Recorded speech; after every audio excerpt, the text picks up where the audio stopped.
Hi, Rick. Thanks a lot. I appreciate you taking the time to do this.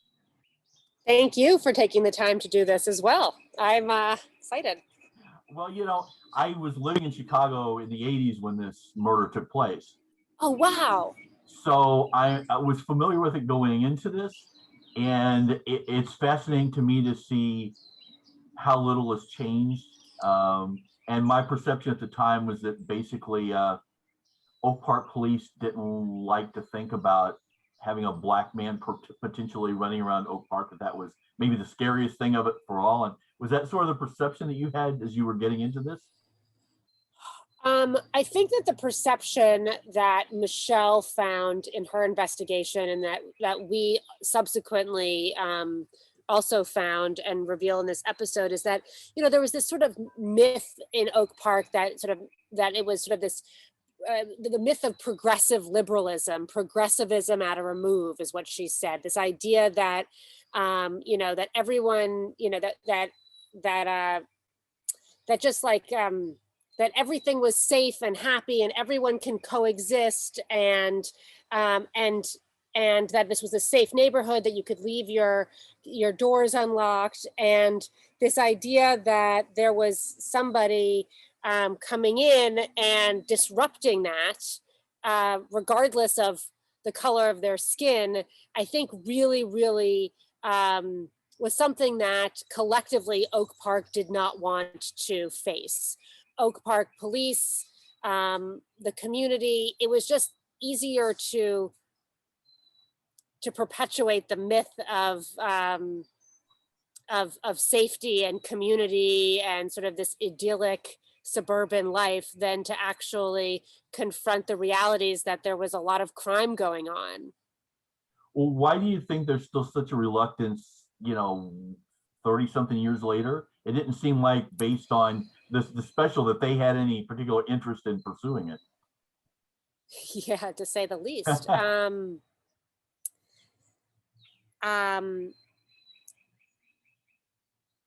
I think it takes, it is the exception in my experience in the last few years working on this story to find members of law enforcement who are willing to embrace the help of outsiders like Michelle. And I think in general, there's a culture of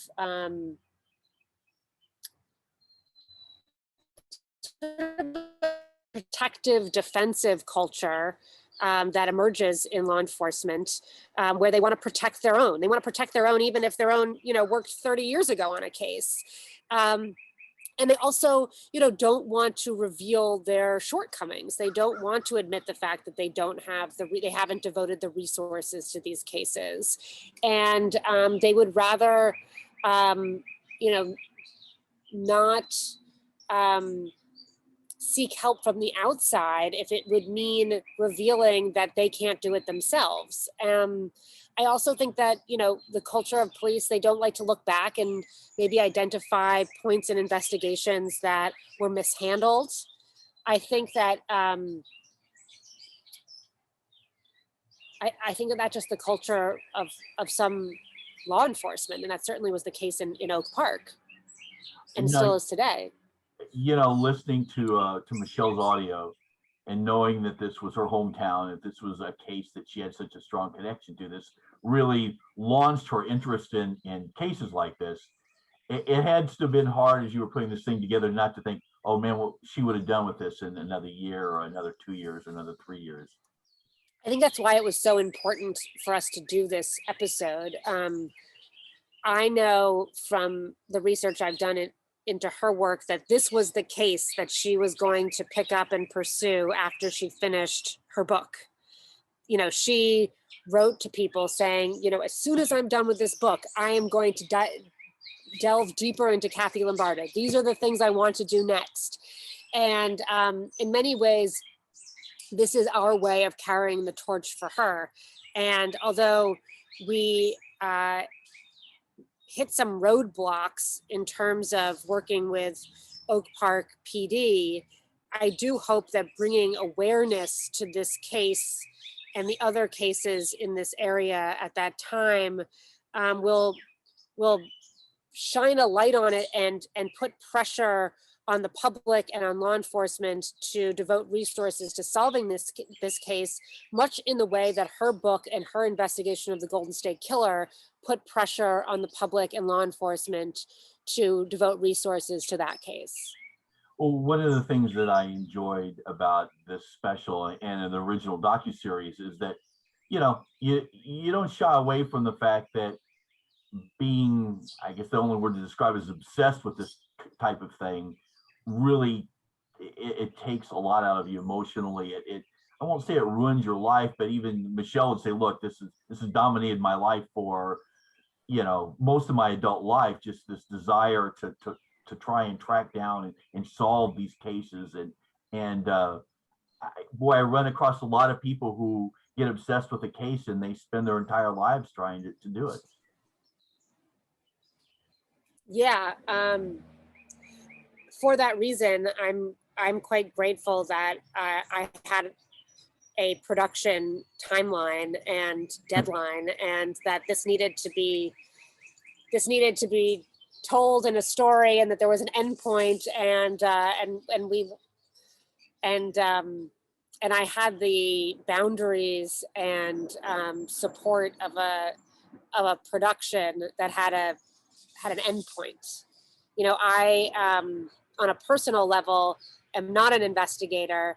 I'm a filmmaker, and it was sometimes in the process of making this series, I forgot that, and I had producers who would say, Elizabeth, you're not going to solve Kathy Lombardo's case, and that's okay. You're telling the story of Kathy Lombardo's case in the hopes that it will get solved one day. And I had to constantly remind myself of that for my own sanity. Now, I mean, as a filmmaker, do you find yourself, you know, that temptation has to be, you see something in the newspaper, you go, oh, this would be a great story. I wonder if I could do something with this, you know, because every day, every day. So you've got a little bit of the bug, perhaps, even though obviously you want to work on other things. You know, I think when you're a storyteller, you're always thinking about stories that have that you always have an eye open to stories that have nuance and many layers, and especially in documentaries that have audio visual elements. And so I can't read a newspaper without having an eye open towards potential stories. And I actually say, identifying the story is the easy part. It's actually executing it, and makes it really difficult. So I have the storytelling bug. I'm not too sure I have the solving cold cases bug. I think that is that takes a very unique and dogged mind, and somebody who's willing to spend their time just thinking about murder. And I need a break from that sometimes. Yeah, I can imagine. You probably were looking for some sort of documentary to work on with unicorns and some kind of exactly. Now, is your involvement done with this case now, and with Michelle? I mean, is this the last thing that we're going to see, or you got something else on the plate? We don't have any plans for another episode, but I'm eager to see what happens with the Kathy Lombardo case, and if other people pick up the torch, and if that can get solved, if there's another case with such complexity, that we can profile. But Michelle is gone, and there aren't that many other cases that that we can tell through Michelle's investigation, which is why actually being able to use the archive of her investigation into Kathy Lombardo was so important. It was really the last treasure trove that we had of hers. Well, I appreciate you taking the time to do this. I'm not typically a true crime person, but I found these really compelling and really got me thinking about a lot of different things. And congratulations. Thanks a lot. Thank you. Good luck writing your piece. Bye-bye. Thank you.